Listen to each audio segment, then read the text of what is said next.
And now a page from our Sunday Morning Almanac. Washington, the Congressional Medal of Honor for 15 top heroes. October 12th, 1945, 69 years ago today. And congratulations from General The day Bradley of an and awards ceremony like no other. Then presentation of the medals by President Truman himself. President Harry Truman personally handed out the medals to those heroes of World War II, each with an inspiring story to tell. But highlight interest today is on Corporal Desmond Doss of Lynchburg, Virginia. Corporal Doss was a Seventh-day Adventist and a conscientious objector, the first objector ever to win the Congressional Medal. U.S. forces assaulted the island of Okinawa. During the 2.5-month-long Battle of Okinawa earlier that year, Doss had been serving his country as an unarmed medic. And on just one day, the citation noted, Doss carried 75 wounded men to safety, one by one, all while braving enemy fire with no means of shooting back. I thank God for letting me do my part in this war and saving the lives of my fellow men. Desmond Doss suffered serious wounds of his own during that very long battle and devoted much of the rest of his life to his church. And during the Vietnam War, the Seventh-day Adventists trained their conscientious objectors to become medics at a camp in Michigan named for Desmond Doss. He died in 2006 at the age of 87, 61 years after giving the gift of life to so many. And for his kind of courage, America's conscientious admiration. On his third combat tour, Sergeant Clint Romeshay, by his own description, a tiny cog nestled deep inside the American war machine, earned the Medal of Honor for his actions in Afghanistan. I grew up in a family of military service. My grandfather was... Now sporting a full beard, he tells audiences wearing the medal is a burden. These things aren't given out when something went right. A lot of stuff went wrong. And it's a heavy weight at sometimes. 8 of his buddies were killed on the day in 2009 when he earned his medal defending an outpost in Afghanistan, which, according to an Army investigation, had no tactical or strategic value. Now, 7 years later, he's written a book about it. A saga whose characters are less heroic than one might wish, exceptionally ordinary men who were put to an extraordinary test. In a place called Combat Outpost Keating, in a remote Afghan valley. In Romeshay's words, the most remote, precarious, and tactically screwed combat outpost in all of Afghanistan. You never take the low ground. You always take the high ground. We're here doing this. This is insane. This is what Keating looked like to the Taliban, who were taking their own videos. When you went out on patrol up to the high ground, you saw what the Taliban was seeing of Keating. Yes. What did it look like from the enemy's point of view? At times, it looked like fish in a barrel. As an Army sergeant, the only things Romeshay could control were the training of his men and their attitude, distilled in the motto, "It doesn't get better." That was the mentality. Yeah, this sucks, but we can't control it, we can't affect it. Starting long before Romeshay's platoon arrived, the Taliban routinely fired down on Keating from the heights. On average, we'd get hit, 3 to 4 times a week. So what was the purpose of those attacks? They were testing us to see what our battle plans were, how we would react, what our response times were. There were 52 American soldiers at the camp and 6 main fighting positions. The attack came at 5:59 in the morning of October 3rd, 2009. It wasn't uncommon to get shot at that time in the morning. It was kind of like a wake-up call most mornings. But this morning was different, and it was all recorded by the Taliban. The Taliban had opened up on the 6 main fighting positions, pinning them down so they could not return fire. Keating sent out its first call for help 3 minutes after the attack began. Fire coming from everywhere. We need something.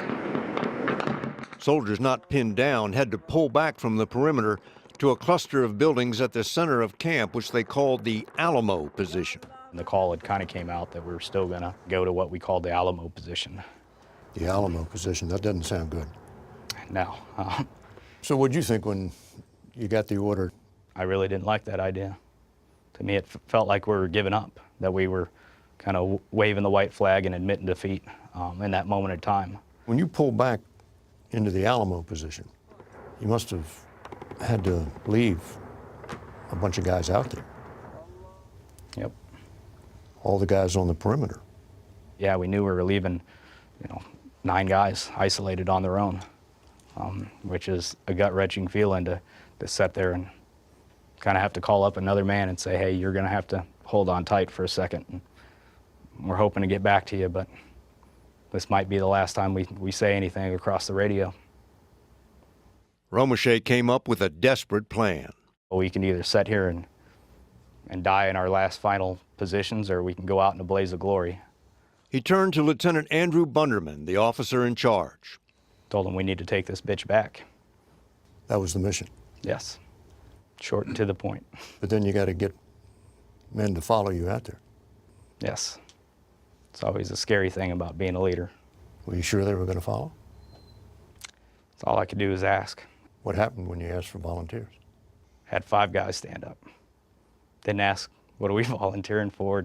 Didn't ask any of that. They just stood up. Low on bullets, they first ran toward the front gate where their ammo dump was located. How close is the enemy? Closer than what I ever thought I'd see them. 10, 15 feet away. The Taliban were inside the camp's perimeter, and the command center sent out this chilling message. Enemy in the wire. Enemy in the wire. 1 hour and 11 minutes into the attack, the first Apache helicopter gunships arrived overhead to find Keating in flames.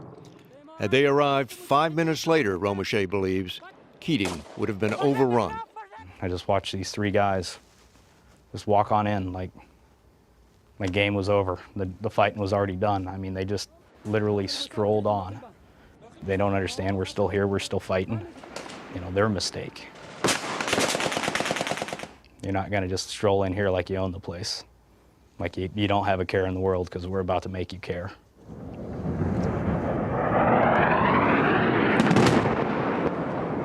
The Apaches were followed by a B-1 bomber which leveled a village where much of the Taliban fire was coming from.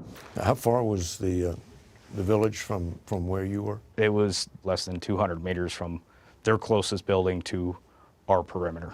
And they were dropping what kind of weapons? 500 pounders to 2,000 pounders. It seems awfully close. It was. Danger close for a 2,000 pounder is 1,000 meters. We would rather take our chances with our own bombs than be shot by the enemy. Finally, this message went out. Keating reports negative contact with the enemy. But 7 Americans lay dead, and 1, Stefan Mace, the platoon cut-up, was gravely wounded.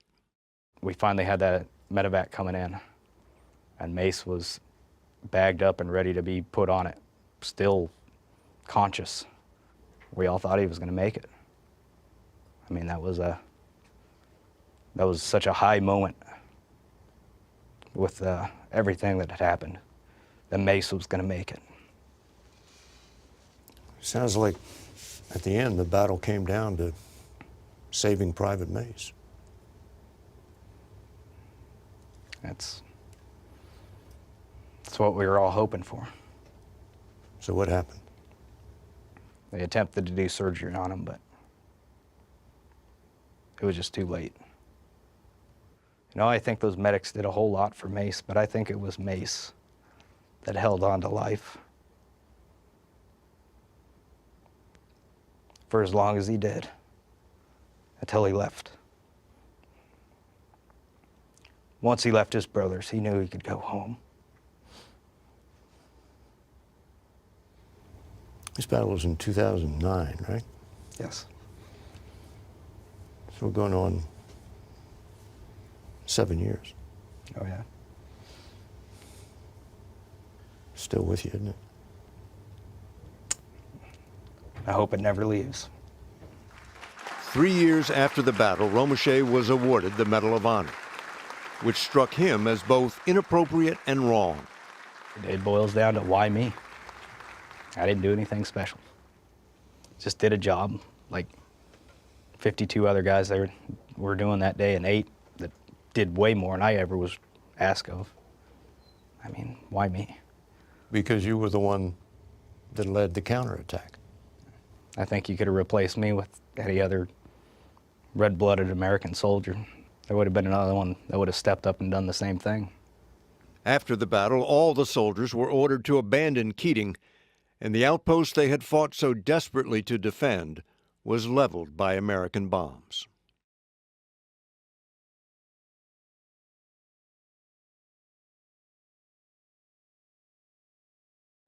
At the age of 93, this is what you call an accomplishment. Just making it down all 4 steps of the RV is quite a feat. But don't be too impressed yet, because at 93, what's even more remarkable is waking up at 5 a.m. for a nearly 5-mile run. But again, don't be too impressed yet, because at 93, what's most amazing of all is that this little jog in St. Simons Island, Georgia is just the final leg of a much, much longer run that began almost 3 years and 3,000 miles ago at the Pacific Ocean. I'm running the whole thing, every step of the way. Now you can be impressed. First time we met Ernie Andrus, he was just outside Phoenix, slowly inching his way through the Sonoran Desert. He would go 5 miles, get a ride or hitchhike back to his vehicle, then run the next 5 miles 2 days later. All for one purpose. I want people to know what the war was all about and what it took to win it. Specifically, this old Navy man was running to raise awareness for an unsung hero of World War II, a ship he served on called an LST, or landing ship tank. It's how the Allies got heavy equipment onto beaches. There's one you can visit in Evansville, Indiana, and Ernie thinks people really should go. This shouldn't be forgotten. Eisenhower and Churchill both made a similar remark that it's the ship that won the war. Won the war? Yeah. Without them, how could you taken all those islands? How could you even took Normandy? Which is why, 70 years later, Ernie was out here returning the favor, all by himself. And I just thought how sad if he had to be doing this journey by himself. But that I joined him was about to change. He ran in Mississippi, Alabama, Florida, and now Georgia. Yeah, I've run 44 legs. He had quite a following the second time we saw him in Waco, Texas. But that was nothing compared to what we found last weekend in St. Simons, where hundreds of people from across the country joined Ernie's army. God bless you, sir. Thank you so much. The American people are the most loving and generous people in the world. 3 years ago, most people thought there was no way a man in his 90s could make it across the country. You got this, you got this. But here he was, on the soft sand of the Atlantic. And as this old sailor stormed the beach one last time, to fervent chants and flying colors, he showed us all that the greatest generation is no less great today.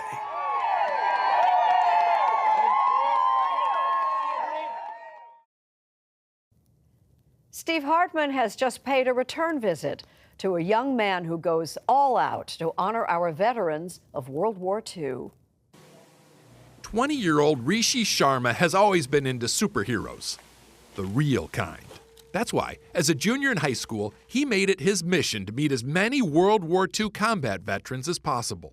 I ditched so many days of high school to go do an interview. You were skipping school to go interview vets? Yeah. I started riding my bike to the local senior home. I interviewed those guys. Then I started driving. It became a daily undertaking. Every single day. When we first met Rishi in 2016, he was driving all over Southern California. I had a lot of missions. Interviewing guys like Marine Tank Commander Ernie Isley. They were going to make a big camp there, attack us at night. Rishi talks to the men for hours. Wow. Then gives the recordings to their families. He says he does it because time is short. We're losing about 400 World War II vets every day. It's amazing how much history and knowledge is encased in each one of these individuals, and how much is lost when one of them dies without sharing their story. The fact is, I wake up every day to obituaries, guys who I wanted to interview, and I have to find out that, they died. At this point, I should tell you, Rishi doesn't come from a military family. His parents immigrated here from India. And yet, he cares as much about our greatest generation as any young man I've ever met. My name is Rishi Sharma. In addition to his in-person interviews, he was telephoning at least 5 World War II vets a day, just to thank them for their service and sacrifice. It means a great deal to me that you were willing to endure all of that so that I could be here today. Well, thank you very much. After this story first aired, Rishi raised enough money on GoFundMe to expand his mission across the country. He travels by car, often sleeps in it. So far, he has interviewed over 850 vets in 40 states, learning about their stories and their scars. Bullet wound. Those that have healed and those that will never. Who is that? This is my brother Jack, and he died in my arms on the battlefield. Nice to know. As long as there are World War II veterans willing to talk, there will be at least one young man. Oh, shucks. Willing to listen. You mean a lot to me.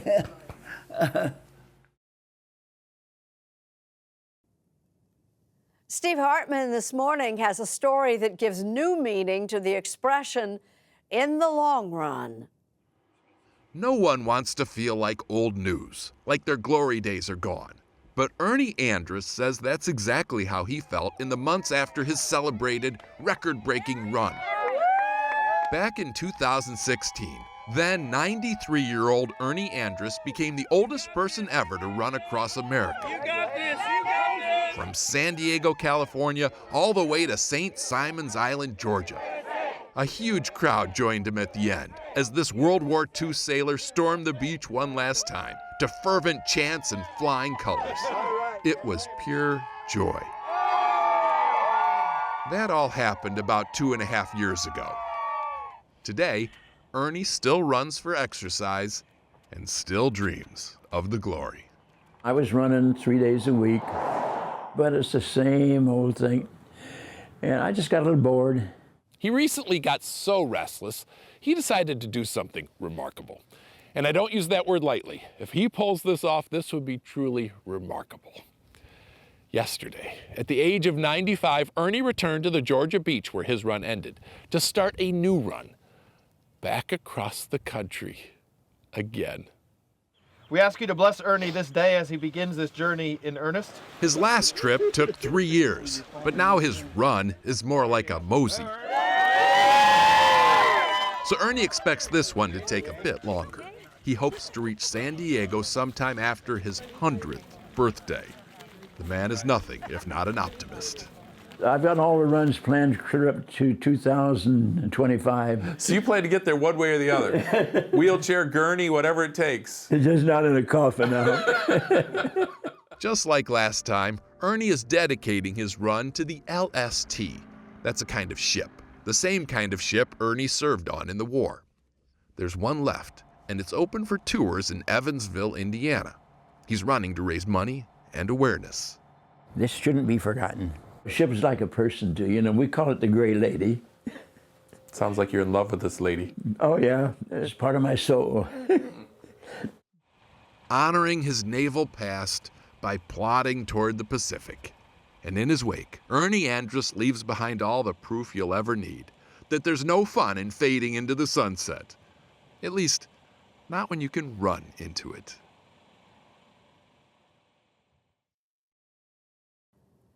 For years after the war ended, a group of Vietnam veterans waged their longest battle. That fight, on behalf of a fallen comrade, has even inspired a movie. David Martin tells their story. You've probably never heard of William Pitzenbarger. He died more than half a century ago at the age of 21, saving Fred Navarro's life, among others. Yeah, if it hadn't been for Pittsburgh, there ain't no doubt in my mind that I wouldn't be here. In 1966, Navarro was a soldier in Charlie Company, which suffered 80% casualties, 80%, in a Viet Cong ambush. This sounds like absolute hell. It was. People moaning, praying, calling for their mother. Be advised, we As depicted in a new movie, The Last Full Measure, William Pitzenbarger, an Air Force pararescue man, descended into that hell. It's all true, and most of it happened. This project started over 15 years ago. Todd Robinson wrote, directed, and produced The Last Full Measure. It's really not about William Pitzenbarger, it's about the effect that he had on the living. I've had PTSD since that day. I've had some very bad times, but I always think of Pitzenbarger. Pitzenbarger was lowered through the jungle canopy to treat and evacuate the wounded. As he was coming down through the trees, I just happened to be the one that met him. And we became friends real fast. When you saw him coming down from that helicopter, what did you think? I thought he was crazy. Navarro was wounded, and in the movie, Pitzenbarger drags 2 dead soldiers on top of him as a shield. He not only pulled those 2 dead Americans on top of me, he took his armored vest off of himself and put it on my chest. He gave you his flak jacket. Mm-hmm. Now that's crazy. He got that on for a purpose. Yeah. But he gave it to me. Here we go. Pitzenbarger put 9 soldiers on litters so they could be hoisted out of hell. But when his crew signaled it was time for him to come up, he refused. He didn't want to leave us. In fact, at one point, I asked him, "Why are you here?"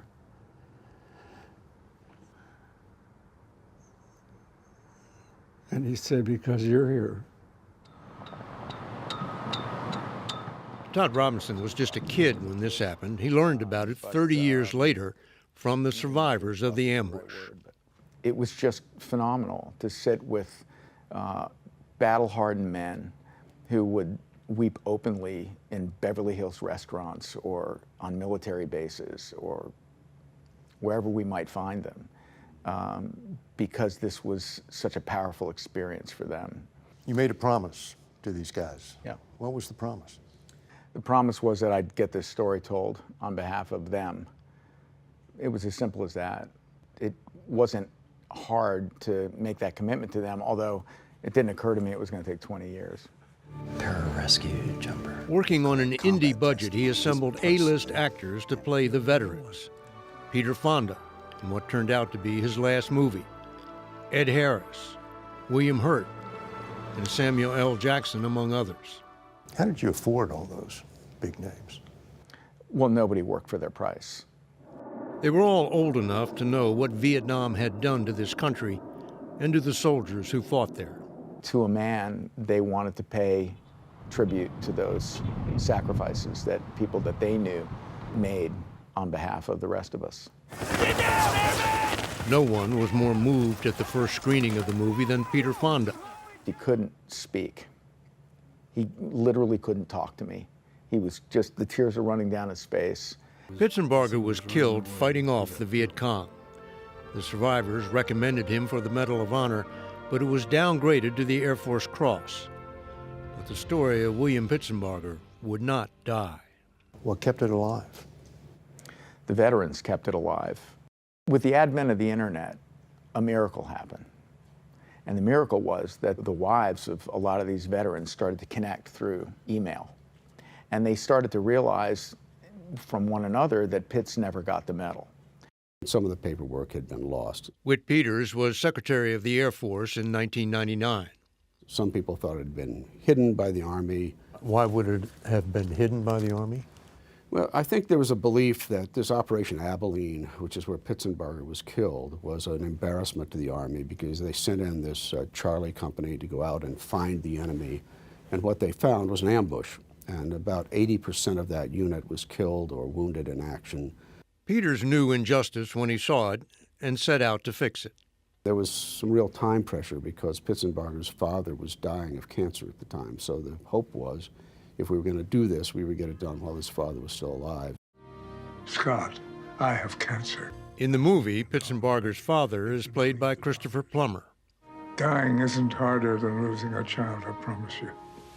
Good afternoon, ladies and gentlemen. There wasn't enough time left to schedule the traditional White House Medal of Honor ceremony. So I was lucky enough to have the honor fall to me. In December of 2000, the ceremony was held at the Air Force Museum in Dayton, Ohio, with survivors and their families flown in from all over the world. After the battle, we never saw each other again till then. The place was full to overflowing with people whose lives Pitzenbarger had touched. There are about 300 people there that would not be alive as of 2000 had their parents not been saved by Pitzenbarger. By then, Pitzenbarger's father was in a wheelchair and had to be helped onto the stage. Distinguished visitors, ladies and gentlemen, the loss of his son probably was the worst thing that ever happened to him. And so, while he was proud that his son had performed courageously in battle, it was still the worst thing that ever happened to him. Now, we have with us today some of the veterans of Operation Abilene. When Robinson reenacted the ceremony for the last full measure, he naturally brought in all the stars for the crowd scene. It's a little pebble in a pond. But he also brought in all the survivors of the battle. There's Fred Navarro, front row, aisle seat. I award the Medal of Honor. The speech the actor Linus Roach gave was the same speech Secretary Peters gave. Bill possessed the ultimate courage. Anyone who has been touched or moved in The reenactment didn't need any more emotion than the original. Would you also stand? I wish he was alive and got the Medal of Honor and that I could meet him. If you could meet him today, what would you say to him? Thank you, Pitts.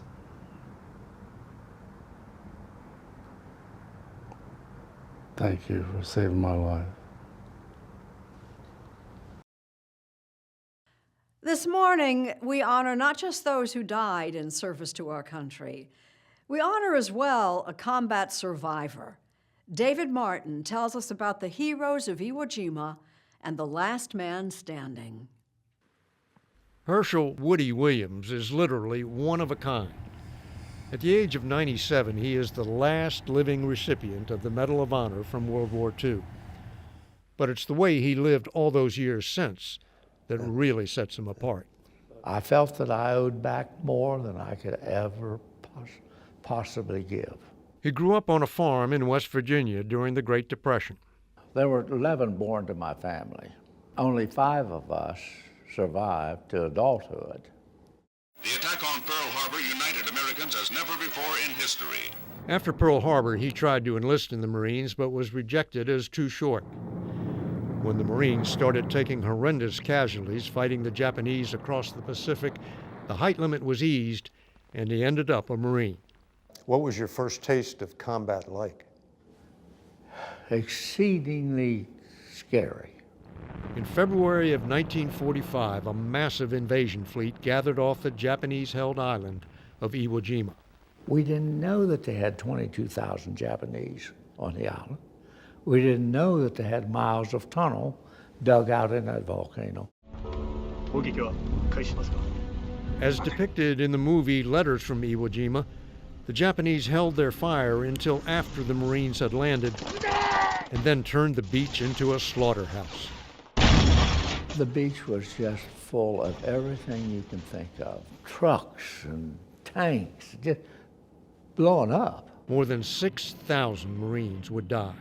And just stacked them up, like cordwood. Finally, Marines made it to the top of Mount Suribachi for the most famous flag raising in American history. Did you know the flag had gone up? No, I did not. I think I had my head buried in the sand. The flag was up, but the battle for Iwo Jima was far from over. There was no protection. We'd run from shell crater to shell crater if we could find one. And finally we hit this long line of pillboxes, reinforced concrete pillboxes. Japanese machine guns inside the pillboxes cut down the advancing Marines until Williams' commander turned to him. He said, do you think you could do something with a flamethrower? What are you supposed to do with the flamethrower? Put flame in the pillbox so that you would annihilate everybody within that pillbox. With covering fire from 4 riflemen, Williams crawled toward the first pillbox with Japanese bullets ricocheting off his flamethrower. I look up on top of this pillbox, and I see a little bit of blue smoke rolling out of the top of it. So I crawled up, got up on top of the pillbox, and here's a pipe that is just about the same size as my flamethrower nozzle. So I just stuck it down and let it go. That was my first pillbox. Williams is credited with taking out 7 pillboxes in the course of 4 hours. That was February 1945. Peace may be restored. When Japan surrendered in September of that year, Williams was on Guam killing time when he suddenly received a summons. You're going to go see the general. And I said, what for? Can't be good news. That's what I thought. I'm scared to death, but I'm following orders, you know. So I walk into the tent, walk up to his desk, and he said, you're being ordered back to Washington. I'd never heard of the Medal of Honor. I didn't know such a thing existed. The boy from Quiet Dell, West Virginia, found himself at the White House, being presented the Medal of Honor by President Truman. I never even dreamed of being able to see a president of the United States. And I'm standing, shaking hands with him. Now, you talk about a scared moment. I was a wreck, I really was. He got over the nerves, but never the responsibility that comes with the medal, especially when he learned that Corporal Warren Bornholtz and Private First Class Charles Fisher, 2 of the riflemen who had provided covering fire during those 4 hours of flaming hell, had been killed. Once I learned that, my whole concept of the medal changed. I said, this medal does not belong to me. It belongs to them. So I wear it in their honor, not mine. They sacrificed their lives to make that possible. Williams learned what that sacrifice meant to their families at an early age. Remember the scene from Saving Private Ryan, where the car drives up to tell a mother her son has been killed in combat? Well, Woody Williams delivered those Western Union telegrams before he joined the Marines. When I handed her the envelope, she just collapsed. As an 18-year-old boy, I didn't know what to do. I didn't do anything. I left because I didn't know what to do. You've done a pretty good job of making up for it. Well, it left a lasting impression on my mind, made me realize what it costs just to have our freedom and be who we are. He worked for the Department of Veterans Affairs for 33 years. Afterwards, he set up the Woody Williams Foundation to support Gold Star families and designed this monument in their honor. We're in all 50 states. Does that require a lot of travel on your part? We try to attend every dedication and every groundbreaking. Before COVID hit, this 90-something would be on the road more than 200 days a year. Why do you drive yourself like that? At your age, everybody would understand if you begged off. This is my way of making sure that our Gold Star family members are not forgotten. This past April, Charles Coolidge, the only other living Medal of Honor recipient from World War II, passed away. Now you're the last man standing. Yes. Does that add to the feeling of responsibility? Yes, it does. It does. Do you ever wonder why you've been given so long to live? Maybe I'm making somebody else's life a little better, a little more meaningful. Woody Williams has led the most meaningful life possible, although he puts it differently. I'm just absolutely the most fortunate person you could lay your eyes on. And one more thing we learned about the last man standing. He's also the coolest 97-year-old in the United States of America.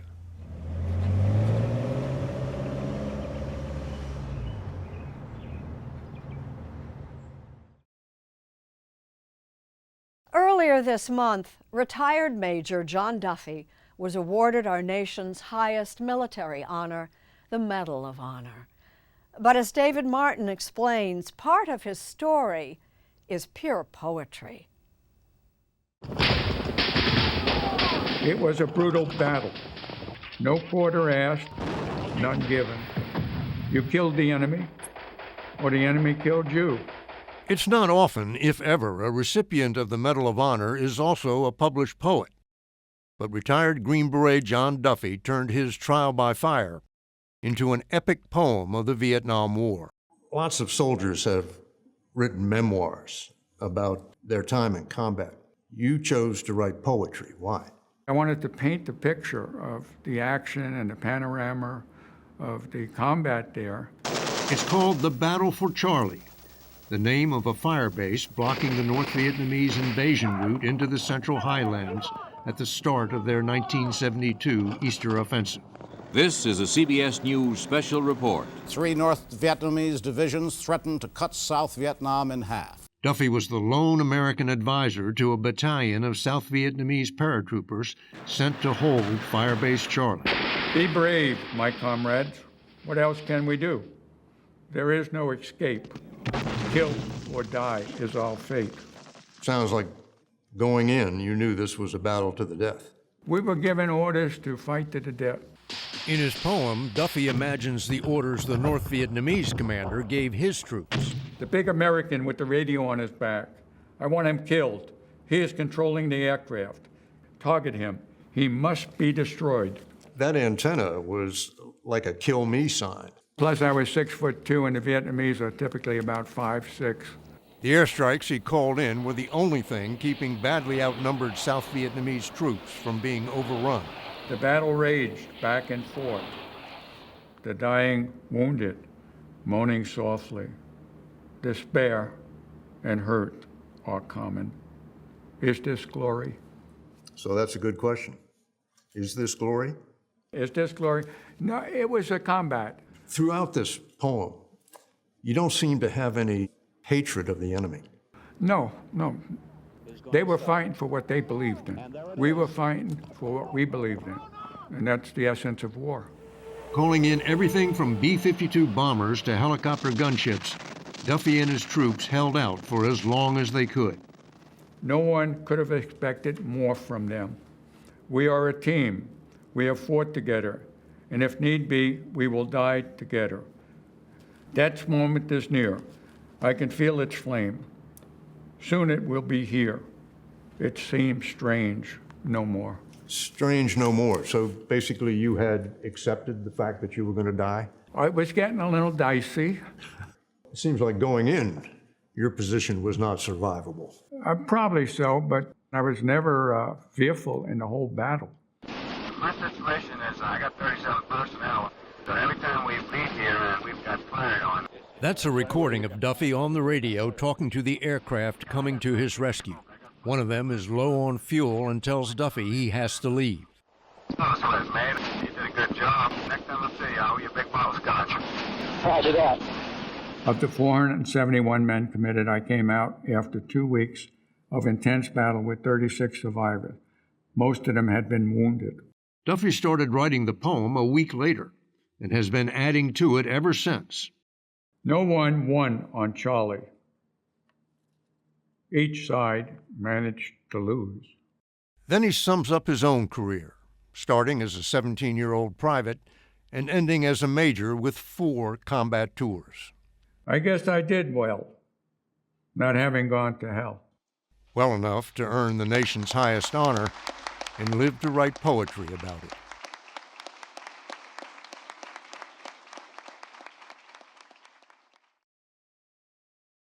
On this Memorial Day weekend, David Martin shows us how technology is keeping the experiences of the greatest generation alive for generations to come.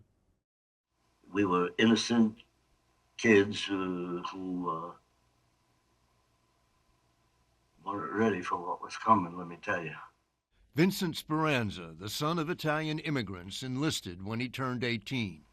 I decided to become a paratrooper when I found out that that would probably be the fastest way to get into the battle. And fought in the Battle of the Bulge, Hitler's last gasp attempt to stave off defeat in the final months of the war in Europe. 12,000 Americans in that town held off 56,000 German troops. Vincent Speranza died last year, but visitors to the National World War II Museum in New Orleans can still talk to him. Did you have any close calls? I was trying to take a drink from my canteen, and it slipped out of my hands. And when I bent over to pick up the canteen, the bullet went right through my helmet. Had I been standing, it would have went right through the middle of my chest. It uses voice recognition software and artificial intelligence to access questions from interviews that we've had with all of the veterans, where we've asked them roughly 1,000 questions. Museum Vice President Peter Crane is in a race against time to preserve not just the stories, but the people who lived them. Unfortunately, we're coming to a time where there are fewer and fewer World War II veterans to be able to actually talk to. 18 veterans of the war effort each sat for 2 days of interviews in a specially configured Hollywood studio. Bomber pilot John Luckadoo was one. It was a intriguing concept, extremely so. What intrigued you?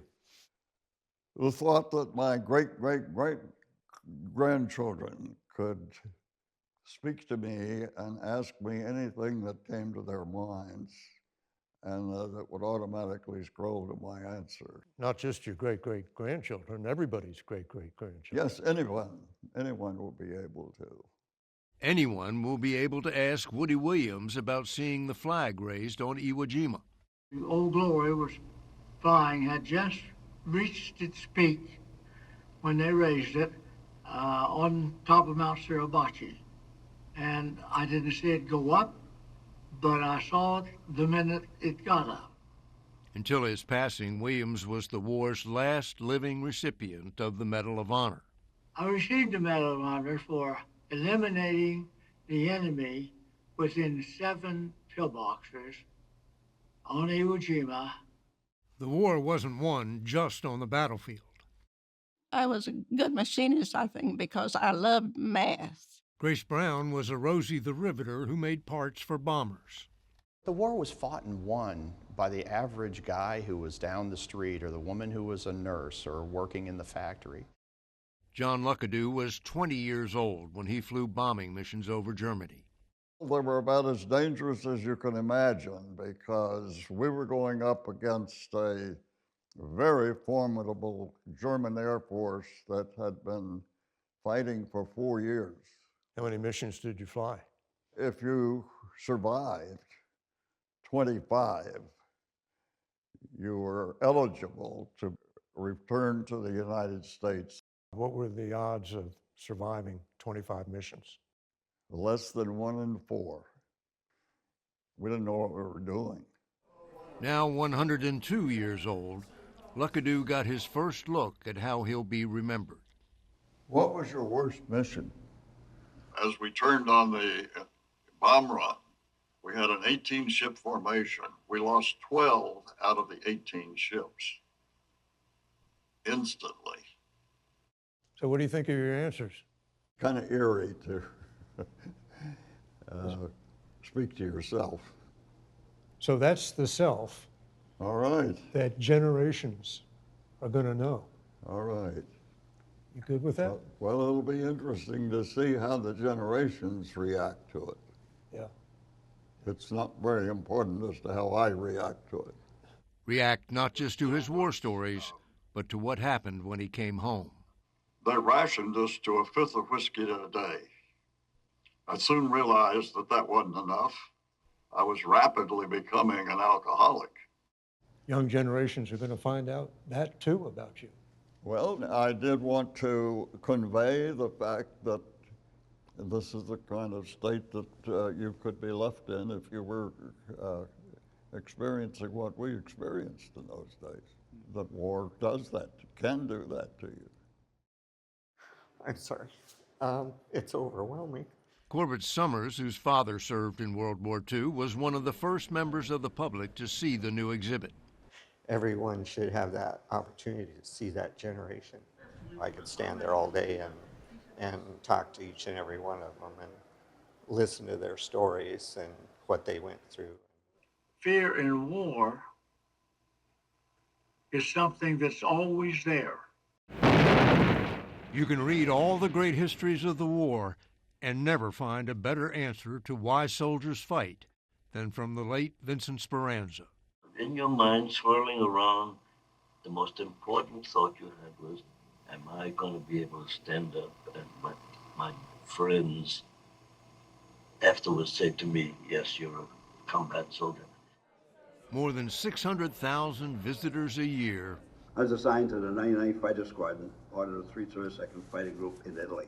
Can hear firsthand from veterans like Tuskegee Airman George Hardy about a time when it was all on the line. Lives had been expended to protect our freedom and our values and what we considered our ideals and democracy. Do you think people today have a good understanding of World War II? Certainly not. The biggest thing they don't understand is how the civilian population, those who were not in uniform, and particularly women, rallied behind the war effort. We were unified like we have never been before, and sadly probably never will again.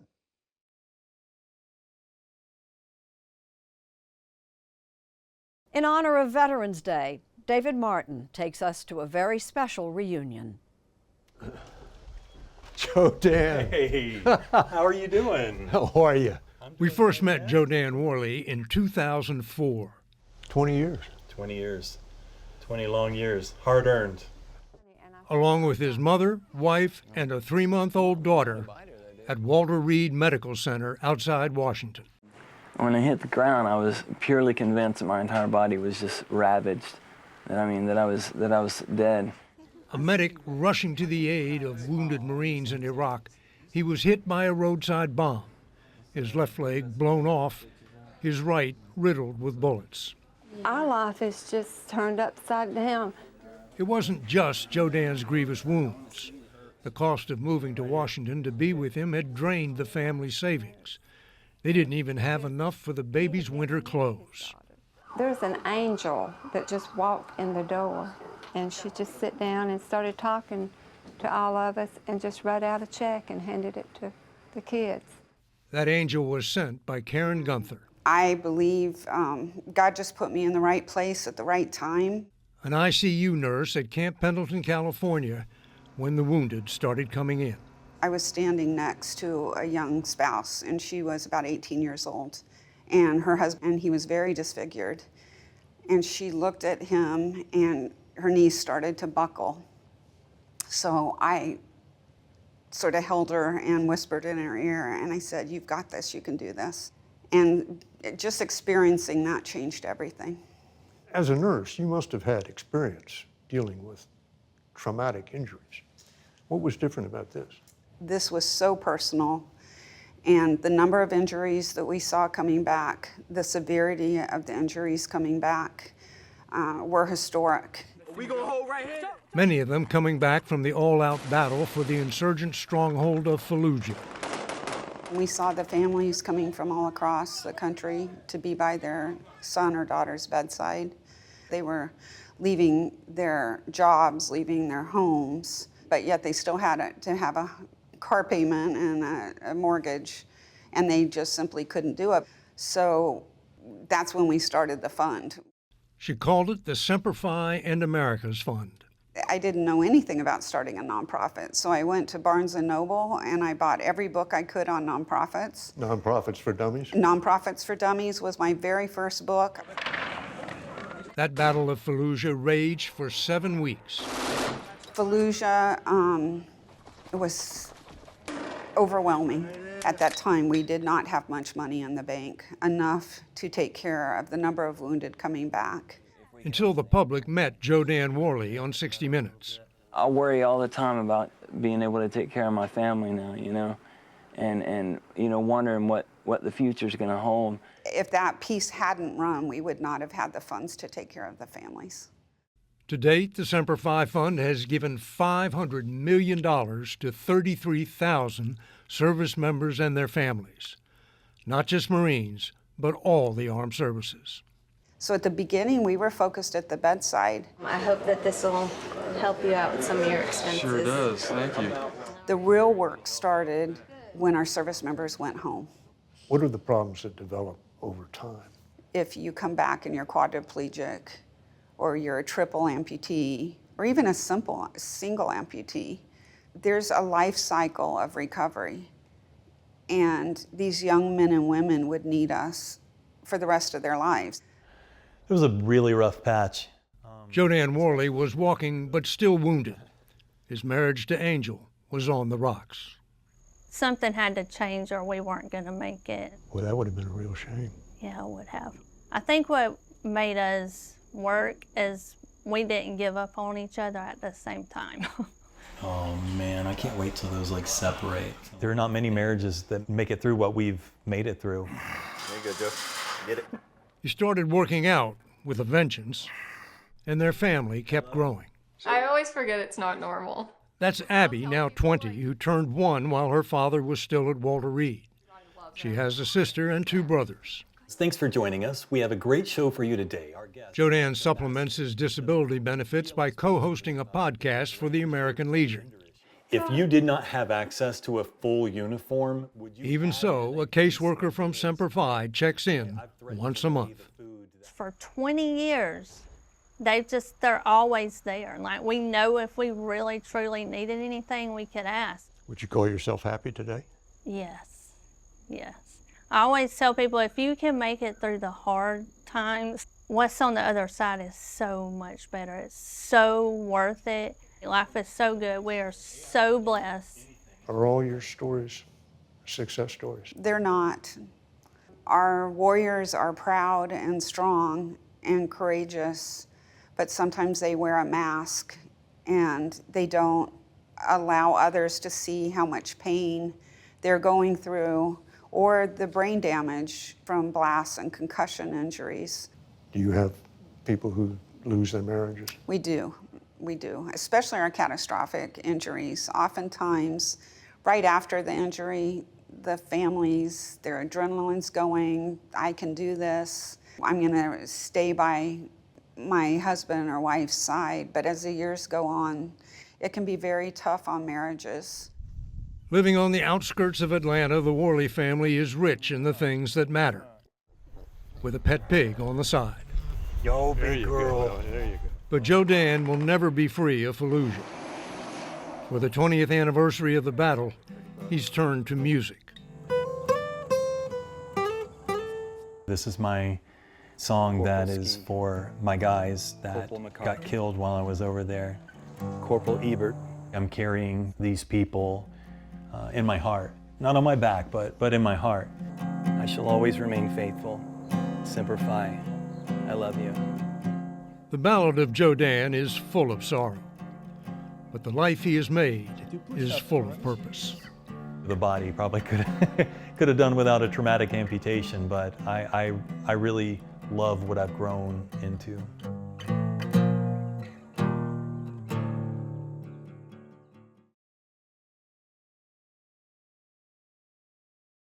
On this Veterans Day weekend, our colleague Bill Whitaker of 60 Minutes reminds us it's never too late to honor America's heroes. This past August, Army Private Sandy Wills was buried with full military honors at a veterans cemetery in Memphis, Tennessee. Today, we all stand in a free nation because of people like Sandy Wills. Private Wills served his country, though not in this century or the last. He died in 1889. Fire! Forget fire! He was originally laid to rest in an unmarked grave on this knoll, a Civil War veteran all but lost to history. No one knew about Sandy Wills.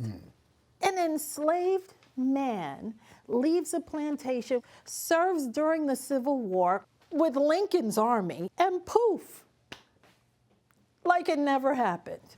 Cheryl Wills is Sandy's great-great-great-granddaughter. She didn't know of him or her family's long military legacy until she started researching her ancestry. So what first sparked your interest in genealogy? A tragedy. Her father, a New York City firefighter and Vietnam-era veteran, was killed in a motorcycle accident when she was a teenager. When I sat at his funeral, the one thing that was burned into my heart was when the military honored him. And then they handed my mother a folded flag. And at that moment, I realized my father was special in the eyes of the greatest army in the world. Like millions of Black Americans, Cheryl's family left the South as part of the Great Migration.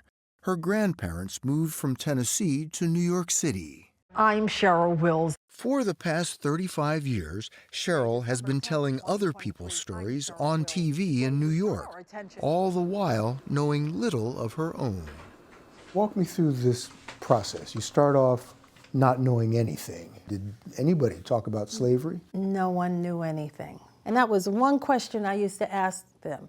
What do you know about slavery? And they would look at me like, what kind of question is that? Why do you want to know that? Those who lived through slavery, it was like they had this pact. We're not passing this story down. You don't want to know what it was like. So Sandy's story disappeared from our family. Combing through census, birth, marriage, and death records, she meticulously traced the roots and branches of her family tree. The earliest ancestor she was able to document, Sandy Wills. He was bought by Willis Wills when he was 10 years old. She showed us what she calls the Holy Grail, Sandy Wills' military records. He had volunteered for the colored troops in 1863 and was honorably discharged. He worked as a sharecropper on the Moore plantation after the war, married a woman named Emma. They had 9 children. Records show when he died, but Cheryl could find no trace of where he was buried. And I'm searching and searching and searching. He was nowhere to be found, essentially MIA. Her search did lead her to a living relative, Ethan West, a distant cousin also researching his family. And you did not know you were related until you started doing this ancestry research? Correct. She was going through finding Sandy, and I've been posting a lot of stuff about my lineage, and our lineage collided. He's my hero. He physically went down there. Down there is Brownsville in Haywood County, Tennessee.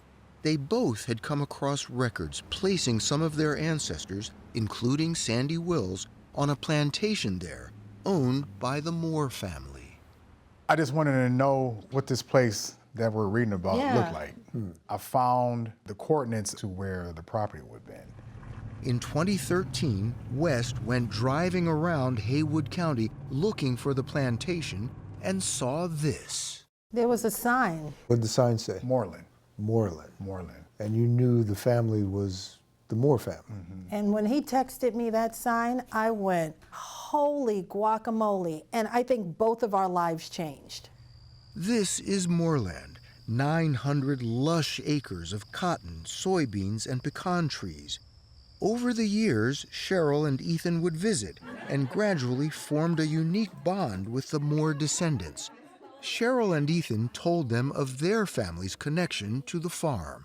I said, I have reason to believe a Civil War veteran is buried on your property.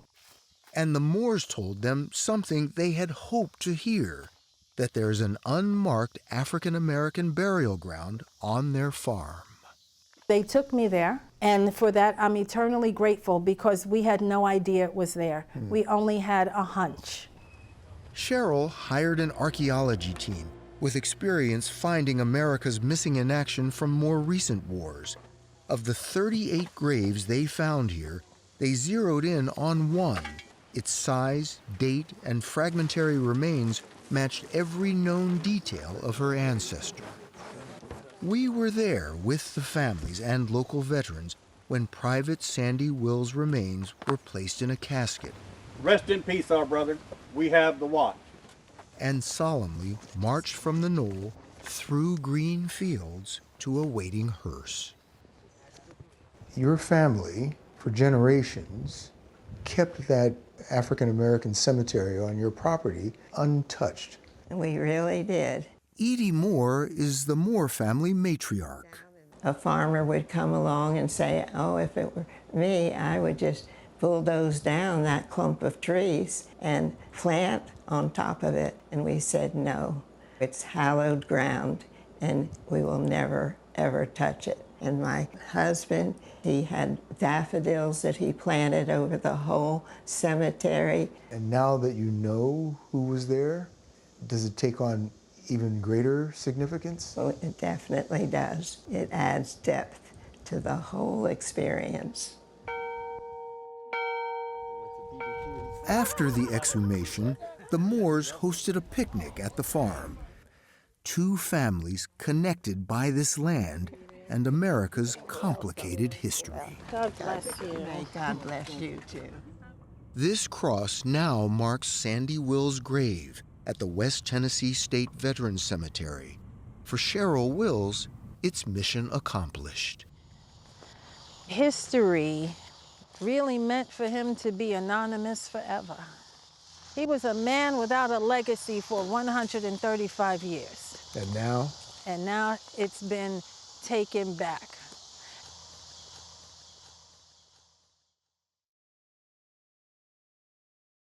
With Veterans Day on Tuesday, our 60 Minutes colleague Leslie Stahl offers a new perspective on the lives of those who returned home from World War II.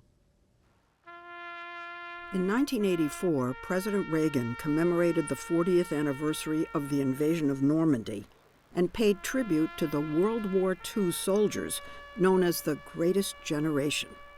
These are the champions who helped free a continent. These are the heroes who helped end a war. But historian David Nassau calls them the Wounded Generation. Why did you call them wounded? They are the greatest generation, but they return from war and bringing wounds home with them that are invisible. They're psychic wounds. Now we know that a lot of those wounds were PTSD. But PTSD was not diagnosed for 40 years after the return of the World War II veterans. One clue he came upon was the famous photo of Times Square on VJ Day 1945. Nassau saw something beyond end-of-the-war jubilation. Now, let's look very carefully. And she's pulling away. She's pulling away. She's pulling away. He's grabbed her. He's locked her in. This is a second photograph by another photographer. She's freed one arm, but he won't let go of her. She's got it clenched. Yeah, a clenched fist. Now, this is not joy. This is assault. You said that she talked about this. Years later. after the event. And she said? She said, I thought I was going to be suffocated. I didn't know who this was, where he had come from. He wouldn't let me go. Nassau saw something in the photo that touched a nerve. It reminded him of his own father when he came home from the war after serving in Eritrea. He came home an alcoholic. Oh, wow. He came home smoking 3 or 4 packs of Luckies a day. No. He came home with a heart condition from the war. He dies at age 61.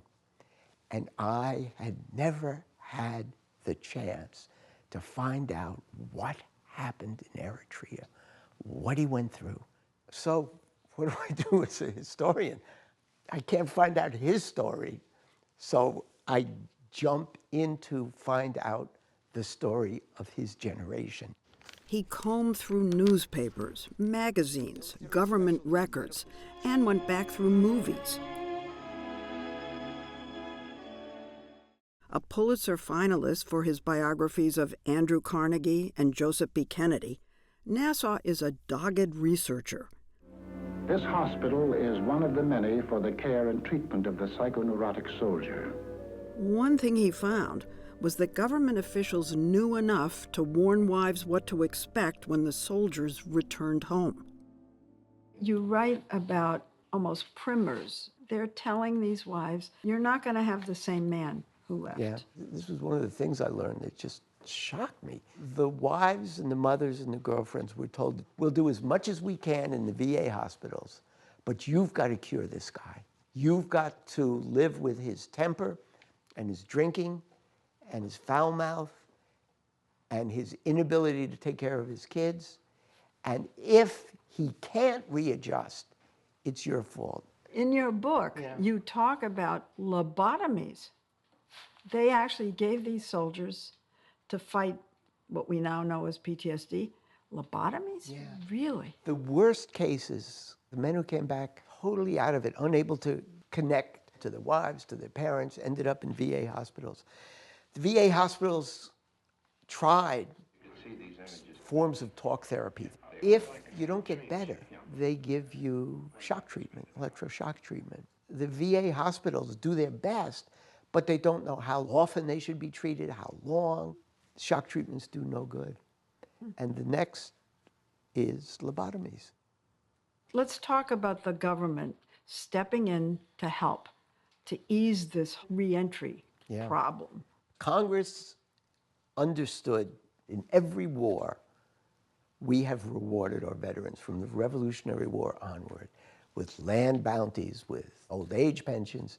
But more than that, we were going to return to depression when the government stopped funding defense plans and when these 16 million guys came back looking for jobs. So a GI Bill is written to provide unemployment compensation for the vets when they get back. Why? To keep them off the job market for a year. Free tuition, whether you want to go to a vocational school or whether you want to go to college or graduate school, is provided for the veterans. So they won't go looking for a job? So they won't, because the sense is that it may take 4 or 5 years to reconvert from a war economy to a peace economy. The government provided mortgage guarantees for veterans looking to buy homes. This encouraged real estate developers to build entire suburbs like Levittown on New York's Long Island and apartments like Stuyvesant Town in Manhattan. So they worked out a deal with Metropolitan Life Insurance to give them all sorts of tax breaks and build this extraordinary complex.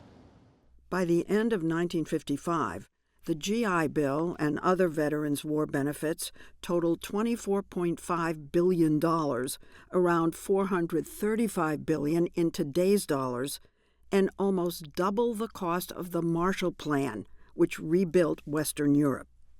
Yet not all veterans benefited. If you were a black veteran, north, south, east, and west, the banks were hesitant to give you a mortgage. Without a mortgage from a bank, you couldn't get a mortgage guarantee. So what happens? This nation is transformed. There's a new middle class. It includes Jewish immigrants, Italian immigrants, Polish immigrants, working class people. Black veterans are shut out. When the black veterans came home, there was a lot of violence against them in the South. The South has learned that the only way to put down what they fear is going to be an attack on Jim Crow is to use violence. The black veterans come home, and one of the ironies here is that they can't afford to buy new clothes, so they wear their uniforms. And for white politicians and a lot of white Southerners, seeing a black man in a uniform is a direct provocation. Think of the suffering of those hit by artillery. We found Nassau on a guided tour of the World War II Museum in New Orleans. There's a Purple Heart. My father got a Purple Heart. I never saw it. I asked him over and over again, where is your Purple Heart? And he just sort of shrugged. While David Nassau might never know why his father earned a Purple Heart or where it went, his research has uncovered new insights into the experiences of all war veterans. The Vietnam veterans, when they came home and had all their problems, they thought that they were weak because they didn't know that that was also true of World War II. In Vietnam, it was not considered by the majority of the population a good war. or a war that Americans won. Therefore, the Vietnam veterans suffered. What I've discovered is it doesn't matter. There's no magic wand that makes the war go away from people who've been in combat, who've risked their lives, whether you're in World War II, in Vietnam, in Korea, in Afghanistan, in Iraq. It's the same. It's very much the same.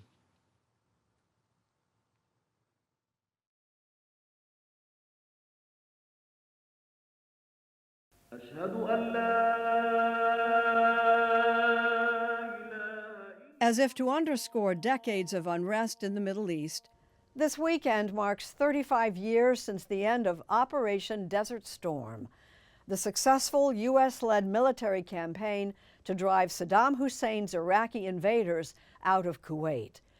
David Martin has the story of a more recent fight for those who served, their battle for recognition. 505.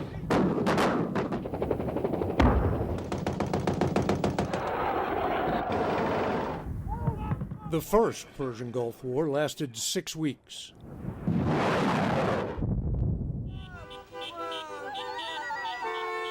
Kuwait was liberated from the murderous grasp of Saddam Hussein, and the Iraqi army admitted defeat at a surrender ceremony presided over by the charismatic general, Norman Schwarzkopf. Let's say congratulations, Dave.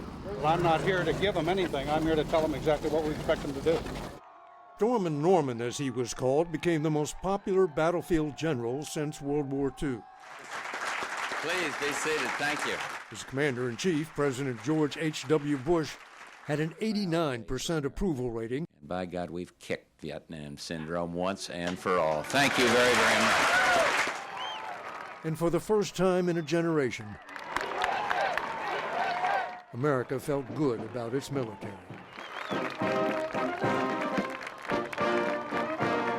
More than 500,000 Americans served in Operation Desert Storm. 148 were killed in action. Yet today, it is all but forgotten. I just felt like that was not right and that something had to be done to change that. Scott Stump, a lowly Marine lance corporal in that war, set out to build a memorial to Desert Storm on the National Mall, probably the most prized real estate in all of America. I'd been to Washington, D.C. one time in my life. That was the summer of 8th grade. I mean, I had no connections, didn't know anybody. First, he had to persuade Congress to pass a bill authorizing the memorial. It was like pulling teeth to get them to do that. What kind of responses would you get? Well, there weren't enough people that died, for there to be a memorial. Every one of those lives is as unique and precious as a snowflake. Before his acclaimed volumes on World War II and the Revolutionary War, Pulitzer Prize-winning historian Rick Atkinson wrote a book about Desert Storm. As a nation, we should always remember all those who die for us. The fact that the casualty rate was relatively low compared to the thousands or tens of thousands that many had feared would be the case is a measure of success. We all felt like there was a chance that we might never come home. Plastic outside, inside serrated metal, double-1 buckshot. The U.S. had not committed so many troops to battle since Vietnam. We were rallied around the commanding officer one Friday afternoon, and he gave us the speech, look to your left, look to your right. One of you is not going to be coming home. Stump tried to recruit big names to his cause, like Colin Powell, who as chairman of the Joint Chiefs became one of the breakout stars of Desert Storm. Our strategy to go after this army is very, very simple. First, we're going to cut it off, and then we're going to kill it. But in an email to Stump, an aide quoted Powell as saying Desert Storm was a short operation and not an extended war, and he would be surprised that Congress would pass this and allot a place on the Mall for such a memorial. He thinks that, it's behind us, that the country is not going to support it either politically or financially. And, he's obviously wrong. This is a bas-relief, the main wall that we call it, the storm wall, that tells the story of the various phases of Operation Desert Storm. And there's the stealth fighter, which dropped the first bombs on Baghdad. And then after the air war, comes the 4-day ground war. The Desert Storm Memorial is scheduled to open in October and in a prime location, next to the Lincoln Memorial and down the street from the Vietnam Memorial. We had to fight tooth and nail to secure this site. And in fact, the typical time period for site selection takes 18 months. Ours took 39 grueling months. When you asked for this site, what was the response? You don't belong there. This isn't important enough to be located in that spot. The location makes its own statement. A visitor is going to say it must be important, otherwise it wouldn't be right here by the Lincoln Memorial or the Vietnam Memorial. The memorial will cost about $42 million, all of which Stump had to raise, well over half of it donated by Kuwait, which owes its freedom to Desert Storm. Does that bother you that you have to depend on Kuwait to honor an American war effort? It doesn't bother me from the fact that it's making it happen and we're getting it done, but it's not right. You've succeeded in getting this monument, but it also sounds like in the process you were disillusioned. Absolutely. Been disillusioned at every turn of the way. After the war, the public became disillusioned too. The people have spoken, and we respect the majesty of the democratic system. President Bush lost his run for re-election, while Saddam Hussein remained in power. Then came 9/11 and the forever wars of Iraq and Afghanistan. You're only as good as the last war you fought. It can be shown by history that military power will only take you so far. That the success of Desert Storm is not a predicate for success in future combat. Desert Storm was relegated to a footnote. That doesn't mean it should be forgotten. We've got a lot of footnotes in our history, and the footnotes are important. Something like what, 600,000 served in Desert Storm? Yeah. How do you think they're going to feel? Most of them will think, well, gosh, we thought they were never going to remember. It took 35 years and one man's obsession to construct not just a tribute to those who served, but also a remembrance of a moment in time. Almost 2 generations ago, we amassed this very large force with a lot of international allies and very competently set out 6,000 miles to right a wrong and to do it at minimal cost. I think that's a pretty good history lesson. They're going to look at that 100 years from now and say, wow, if they could come together and do the right thing, maybe we can too.